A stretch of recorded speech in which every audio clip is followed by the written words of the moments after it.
नमस्कार दोस्तों, मैं मोहित जोशिया बीके क्लासेस में आप सभी का हार्दिक स्वागत करता हूं। आज हम इस वीडियो में क्लास 10th के बालाजी पब्लिकेशन में प्रकाश के परावर्तन एवं अपवर्तन, रिफ्लेक्शन एंड रिफ्रैक्शन से संबंधित कुछ न्यूमेरिकल्स को सॉल्व करेंगे।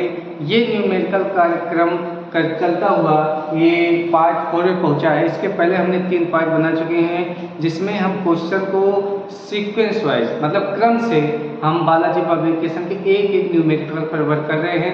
आइए हम चलते हैं आज के इस क्वेश्चन पर, ठीक है ना। चलते हैं। देखिए, जैसा कि जो हमारा पहला क्वेश्चन है इंग्लिश और हिंदी दोनों में आपके सामने उपलब्ध है। आइए इंग्लिश में भी एक बार हम लोग पढ़ लेते हैं और हिंदी में भी, ठीक है ना।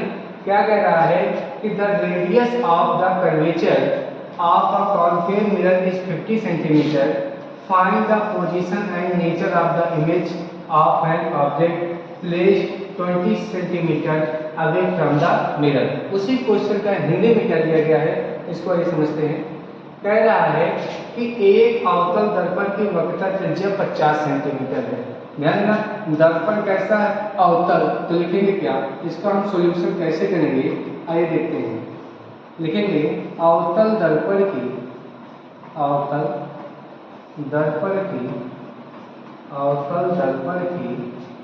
वक्रता त्रिज्या बराबर वक्रता त्रिज्या मतलब रेडियस ऑफ कर्वेचर किससे लिखते हैं? आर से।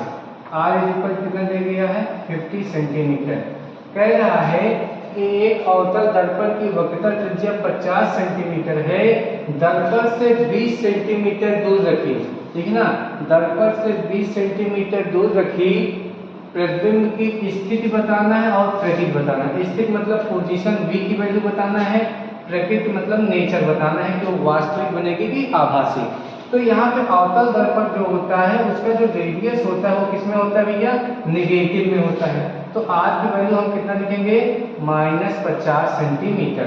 तो जब हमको वक्रता त्रिज्या पता चल जाए तो फोकस दूरी अगर निकालना है तो लिखेंगे अवतल दर्पण की फोकस दूरी, ठीक है ना। फोकस दूरी, अवतल दर्पण की फोकस दूरी F बराबर फार्मूला होता है R/2। R की वैल्यू कितनी है भैया? -50/2।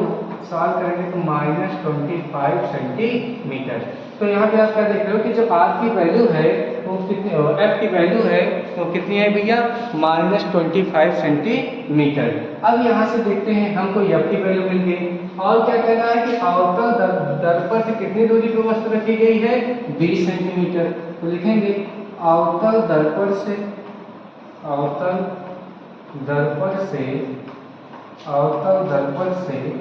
प्रतिबिंब की दूरी, अवतल दर्पण से प्रतिबिंब की दूरी और अवतल दर्पण से प्रतिबिंब की दूरी नहीं है यहाँ पे। अवतल दर्पण से क्या दिया गया? वस्तु की दूरी, ठीक है। वस्तु की दूरी, अवतल दर्पण से वस्तु की दूरी। तो अवतल दर्पण से वस्तु की दूरी के लिए u का यूज करते हैं सिंपल, है ना। तो u इज इक्वल टू कितना देगा? 20। और u का मान ऑलवेज क्या होता है भैया? नेगेटिव रखा जाता है, चाहे जो दर्पण हो चाहे जो लेंस हो, ठीक है ना। अब जब यहाँ पे हमको f की वैल्यू पता चल गई, u की वैल्यू पता चल गई, तो हमको निकालना है क्या? v का मान निकालना है, प्रतिबिंब की स्थिति निकालनी है। तो लिखेंगे दर्पण के सूत्र से, क्या? दर्पण के सूत्र से, ठीक है। दर्पण का सूत्र क्या है? आइए देखें। दर्पण का सूत्र होता है 1/f equal 1/v plus 1/u। अब देखिए f की वैल्यू कितना दिया गया है? -25 सेंटीमीटर इक्वल v की वैल्यू हमको काउंट करना है, निकालना है। 1/u की वैल्यू कितना है? -20। प्लस माइनस माइनस हो जाएगा। इसको अगर हम सॉल्व करेंगे तो -1/25 इक्वल यहाँ पे 1/v प्लस माइनस माइनस 1/20। अब इसको इधर जाके प्लस में हो जाएगा तो 1/20, यहाँ पे माइनस का सिंबल रहेगा, ठीक है ना। -1/25 इक्वल 1/v। अब यहाँ पे अगर हम इसका एलसीएम लेंगे तो एलसीएम हो जाएगा 100। 25 जा यहाँ पर प्लस 24 टाइम्स जाएगा -4। Equal 1/v। इसको अगर हम सॉल्व करेंगे तो सॉल्व करने पे क्या आ जाएगा, 5 - 4 कितना आ जाएगा 1, तो 1/100 is equal to 1/v। Cross multiply कर देंगे तो v इज इक्वल टू कितना आ जाएगा 100 सेंटीमीटर। और अगर v की वैल्यू क्या है दोस्तों, पॉजिटिव आई, ठीक है ना। अगर v की वैल्यू पॉजिटिव आई तो सीधा ध्यान देना, v की वैल्यू पॉजिटिव आने पर जो प्रकृति होती है, प्रतिबिंब की जो प्रकृति होती है वो हमेशा आभासी होगी। क्या होगी, आभासी।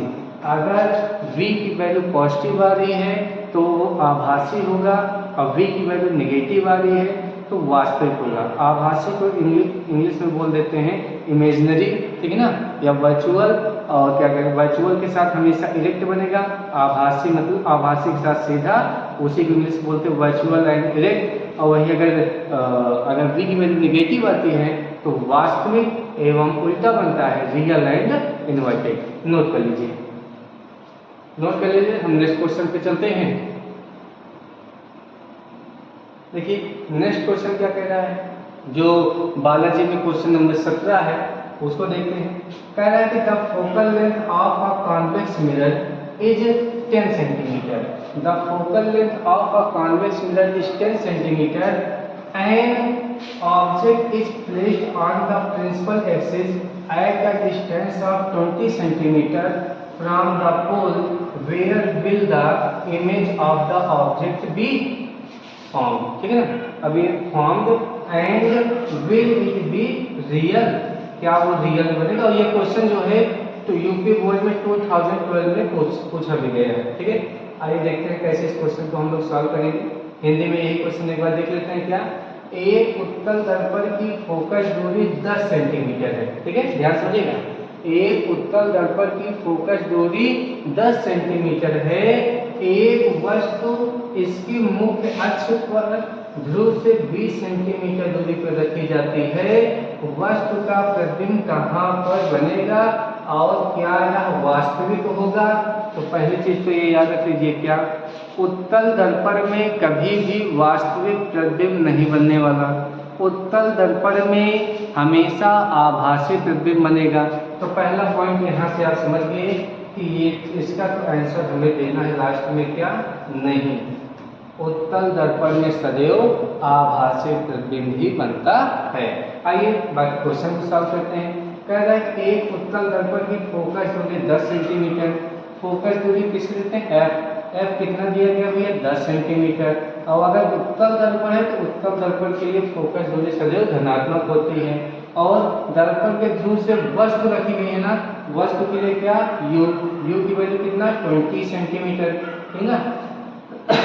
यू की वैल्यू कितना रखे भैया 20 सेंटीमीटर, और 20 सेंटीमीटर है तो यू की वैल्यू ऑलवेज क्या होती है नेगेटिव। हमको क्या निकालना है v का मान, तो लिखेंगे दर्पण के सूत्र से, दर्पण के सूत्र से। तो दर्पण का सूत्र क्या है भैया, ये देखते हैं। दर्पण का सूत्र होता है 1/f equal 1/v plus 1/u। अब यहाँ पे लिखते हैं क्या 1/f equal 1/v plus 1/u। f की वैल्यू कितनी है +10, 1/+10 इक्वल v की वैल्यू हमको फाइंड करनी है। u की वैल्यू कितना है -20 प्लस 1/-20। सॉल्व करें तो 1/10 इक्वल 1/v प्लस माइनस 1/20।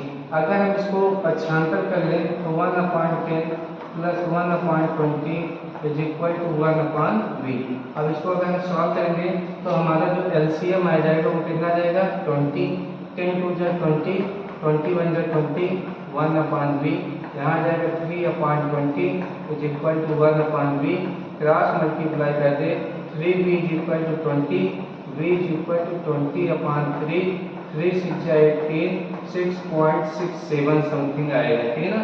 तो यहाँ भी जो v की वैल्यू आ रहा है दोस्तों वो क्या है प्लस में आ रहा है। v की वैल्यू किस में आ रहा है भैया प्लस में आ रहा है। तो जो आपका आंसर आ रहा है 6.67 सेंटीमीटर आया है। और क्या ये वास्तविक होगा, तो मैंने अभी भी बताया अगर v की वैल्यू पॉजिटिव आई वो समझ लो आभासी प्रतिबिंब, और v की वैल्यू नेगेटिव आई तो वो वास्तविक प्रतिबिंब बनेगा। नोट कर लीजिए। और यहाँ पे जो बोला कि वास्तविक होगा तो डायरेक्ट लिखेंगे नहीं जी, क्या लिखेंगे? नहीं।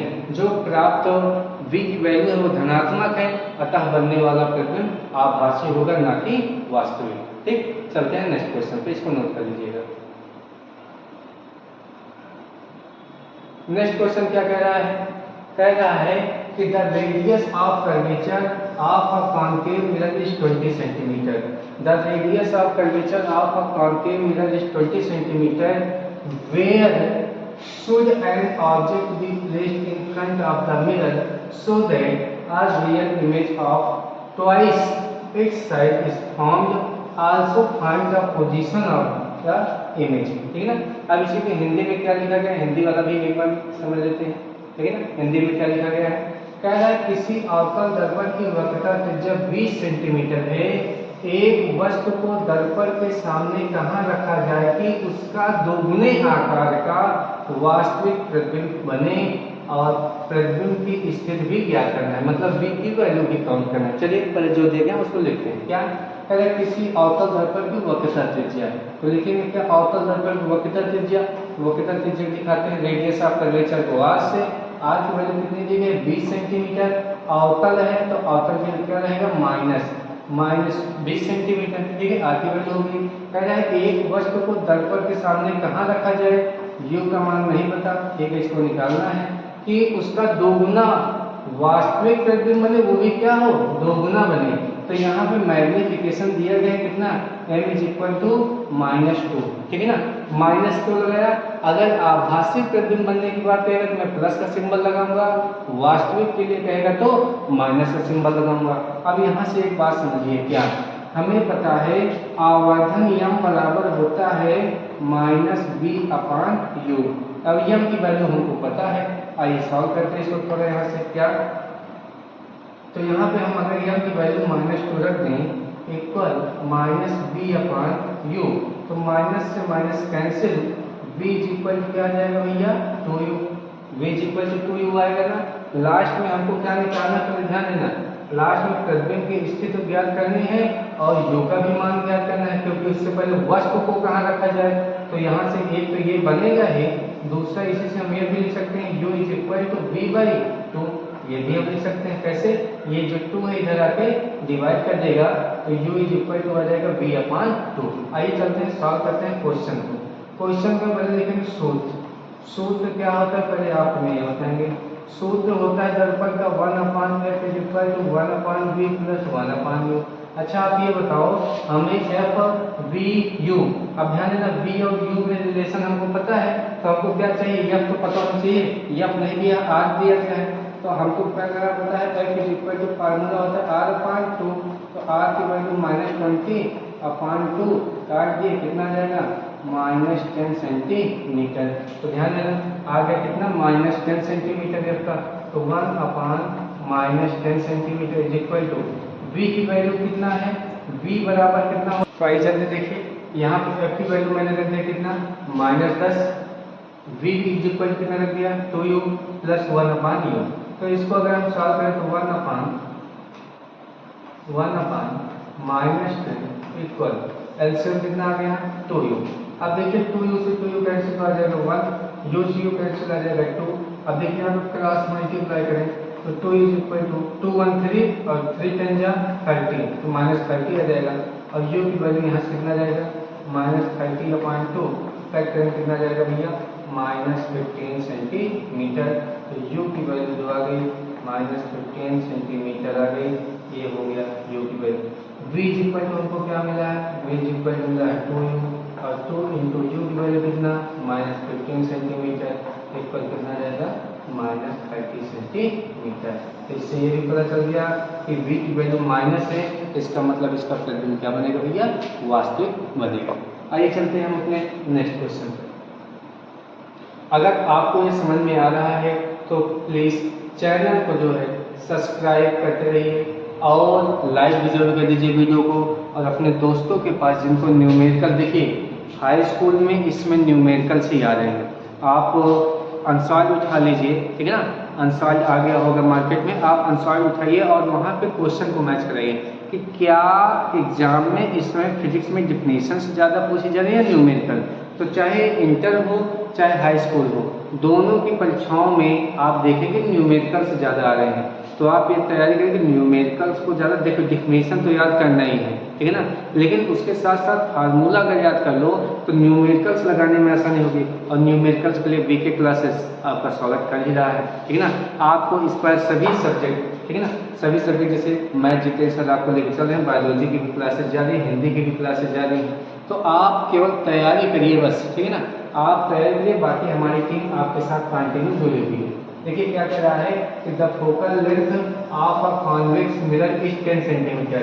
At what maximum distance can the image of an object be formed by it. ध्यान दीजिएगा, क्या कह रहा है कि एक उत्तल दर्पण की फोकस दूरी 10 सेंटीमीटर है। एक उत्तल दर्पण है, ये रहा उत्तल दर्पण, ठीक है ना। इस उत्तल दर्पण की जो फोकल लेंथ है, इस उत्तल दर्पण की जो फोकल लेंथ है वो कितना है, फोकल लेंथ मैक्सिमम है 10 सेंटीमीटर, ठीक है ना, फोकल लेंथ 10 सेंटीमीटर है। अब क्या कह रहा है कि इसके द्वारा किसी वस्तु का प्रतिबिंब अधिक से अधिक कितनी दूरी पर बनाया जा सकता है। तो आपको याद है क्या कि उत्तल दर्पण में केवल 2 किरण आरेख खींचे जाते हैं, ठीक है ना। उत्तल दर्पण में कितने किरण आरेख, केवल और केवल 2 किरण आरेख खींचे जाते हैं। अब जो 2 किरण आरेख खींचे जाते हैं उसमें एक होता है अनंत पर। जब अनंत से कोई वस्तु आती है तो वो क्या आती है, मुख्य अक्ष के समांतर आएगी, ठीक है ना, और दर्पण से टकराने के बाद क्या हो जाएगी, मुख्य फोकस से आते हुए प्रतीत होती है, ठीक है ना। इसी प्रकार से हम नीचे से भी बना देते हैं। और वो कहाँ से आते हुए प्रतीत होगी भैया, वो आते हुए प्रतीत होगी फोकस से। तो इसका मतलब है जो जहाँ पे 2 किरण आरेख एक दूसरे, जहाँ पे 2 किरणें एक दूसरे को कट करती हैं वहीं पे प्रतिबिंब बनता है। तो पहले स्थिति में प्रतिबिंब कहाँ बनेगा, मुख्य फोकस पर, ठीक है ना। दूसरा अगर हम देखते हैं दूसरी स्थिति में क्या होता है, दूसरी स्थिति में अगर हम जब वस्तु अनंत और ध्रुव के बीच में आ जाती है, यहाँ पे पोल, ये मान लीजिए ये अनंत डिस्टेंस है, यहाँ से और यहाँ पे कोई ऑब्जेक्ट रखा गया होता है और ये आपकी फोकस दूरी है, ठीक है। तो पहला आता है प्रिंसिपल एक्सिस के पैरेलल, जो प्रिंसिपल फोकस से आता हुआ पता चलता है। और दूसरा क्या है, दूसरा होता है कि अगर कोई रेज ऑफ लाइट आ रही है तो वो सेंटर ऑफ कर्वेचर मान लेते हैं ये है, तो वो जिस वे में आती है उसी वे में वापस हो जाते हैं। ऐसा कौन कहता है, सेकेंड लॉ कहता है। तो यहाँ देखो, यहाँ पे जो किरण आरेख बना वो यहाँ पे बन रहा है, तो वो फोकस से पहले ही बन जा रहा है ना। तो कह रहा है ध्रुव से अधिकतम कितनी दूरी पे बन सकता है, तो 2 ही कंडीशन है, एक या तो फोकस पे बने और दूसरा कहाँ बन सकता है, ध्रुव और फोकस के बीच में। तो अधिकतम के लिए तो हम यही बताएंगे। अधिकतम के केस में आपने क्या समझा कि u की वैल्यू हमको इनफाइनाइट रखनी पड़ेगी, क्योंकि जब वस्तु अनंत पर होता है तभी उसका प्रतिबिंब कहाँ बनता है, मुख्य फोकस से बनता है। तो आइए सॉल्व करते हैं क्वेश्चन को।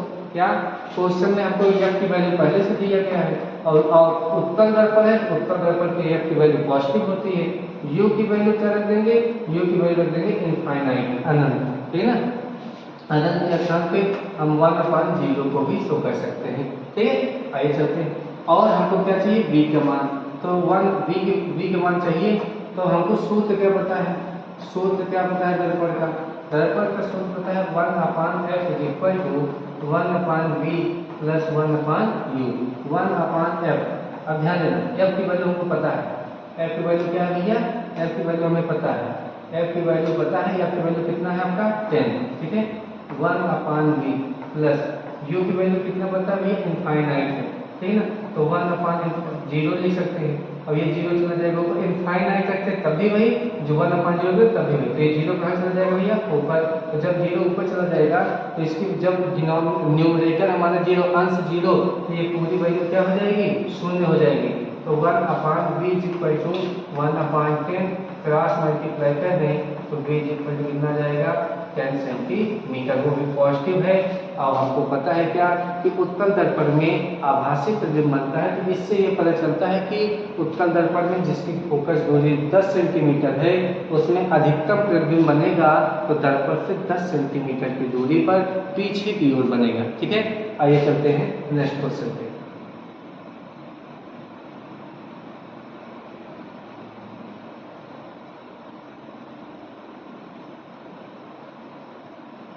नेक्स्ट क्वेश्चन क्या है कि the focal length of a convex mirror is 30 centimetre, ठीक है, and object 5 centimetre long is placed in front of the mirror at a distance of 30 centimetre from the mirror, find the position, size and nature of image. ये 2023 में पूछा गया question है, इस बात का फोकस कीजिएगा। 2023 मतलब 2 साल पहले पूछा गया क्वेश्चन है, तो इसलिए देख लीजिए। अभी मैं बोल रहा था ना कि इसमें न्यूमेरिकल से ट्रेंड में चल रहे हैं, तो आप न्यूमेरिकल्स पे ज़्यादा फोकस करिए। आइए चलते हैं इसको सॉल्व करते हैं, ठीक है ना। कैसे सॉल्व करेंगे, देखिए एक उत्तल दर्पण की फोकस दूरी f की वैल्यू दी गई, लिखेंगे f is equal to 30 centimetre. और अभी आप इतना न्यूमेरिकल लगाए हमारे साथ, आपको ये पता चल ही गया होगा कि जो v की वैल्यू होती है वो क्या होती है भैया, पॉजिटिव होती है। v की वैल्यू तो पॉजिटिव उत्तल दर्पण के लिए होती है, f की वैल्यू भी क्या होती है, पॉजिटिव होती है। केवल किसकी वैल्यू उत्तल दर्पण में नेगेटिव, तो u की वैल्यू उत्तल दर्पण में क्या होती है भैया, नेगेटिव होती है, ठीक है। तो अब यहाँ पे f की वैल्यू हमें पता चल गई कि पॉजिटिव होती है, u की वैल्यू केवल नेगेटिव होती है। क्या कहना है कि दर्पण के सम्मुख 5 सेंटीमीटर लंबी वस्तु, तो ऑब्जेक्ट की लेंथ को o से दिखाएंगे, वो कितना दे रहा है 5 सेंटीमीटर, और o की वैल्यू हमेशा पॉजिटिव रखा जाएगा, ठीक है। वस्तु दर्पण से 30 सेंटीमीटर की दूरी पर रखी है, तो u की वैल्यू कितना दे दिया, मैंने बताया u की वैल्यू ऑलवेज नेगेटिव 30 सेंटीमीटर दिया है। तो प्रतिबिंब की स्थिति v का मान बताना है, ठीक ना। तो हम लिखेंगे क्या, दर्पण के सूत्र से, दर्पण के सूत्र से, और दर्पण का सूत्र क्या है, 1/f is equal to 1/v plus 1/u। आइए सॉल्व करते हैं। 1/f, f की वैल्यू कितना, f की वैल्यू कितना 30, 1/30, ठीक है ना, इक्वल 1/v प्लस u की वैल्यू कितना -30, ठीक। आइए सॉल्व करते, प्लस माइनस माइनस हो जाएगा, तो 1/30 is equal to 1/v minus 1/30 minus 1/30 है, तो 1/30 plus 1/30 is equal to 1/v।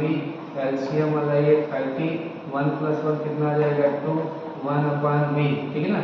अब इसको अगर हम v की वैल्यू सॉल्व करेंगे, क्रॉस मल्टीप्लाई करें तो 2v is equal to 30, v is equal to आ जाएगा 15 सेंटीमीटर। v की वैल्यू कितना है दोस्तों, 15 सेंटीमीटर आ गया। अब जब v की वैल्यू 15 सेंटीमीटर आ गया, तो इसमें हमसे और क्या क्वेश्चन पूछा, ये देखिए क्वेश्चन में कह रहा है कि प्रतिबिंब की स्थिति मतलब वही पोजीशन तो v की वैल्यू मैंने बता दिया कि 15 सेंटीमीटर है, और जब प्लस में है तो दर्पण के पीछे, माइनस है तो दर्पण के सामने, ठीक है। अब इसमें और क्या करना, आकार किसका, प्रतिबिंब का। तो ध्यान देना, प्रतिबिंब का आकार के लिए सूत्र क्या होता है, m is equal to, formula होता है I/O इक्वल -v/u। अब देखो m की वैल्यू तो गिवन है नहीं, जो दिया है उनके बीच I की वैल्यू निकालना है, तो I/O की वैल्यू कितना दिया है 5 इक्वल माइनस v की वैल्यू कितना 15/u की वैल्यू कितना भैया -30। तो ध्यान देना, माइनस से माइनस कैंसिल, 15 बन जा 15, 15 टू जा 30। तो अगर हम क्रॉस मल्टीप्लाई करें तो I इज इक्वल टू हो जाएगा 5/2, तो I इज इक्वल टू कितना 2.5 सेंटीमीटर।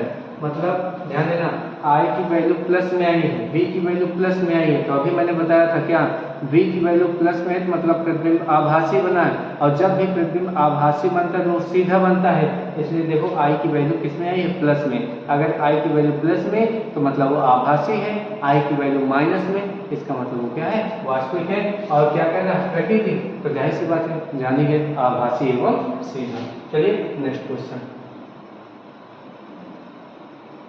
चलिए ये हमारा आज का लास्ट क्वेश्चन था। तो हमारे वीडियो को देखने के लिए धन्यवाद, और अपने दोस्तों के पास से ज़्यादा शेयर करें।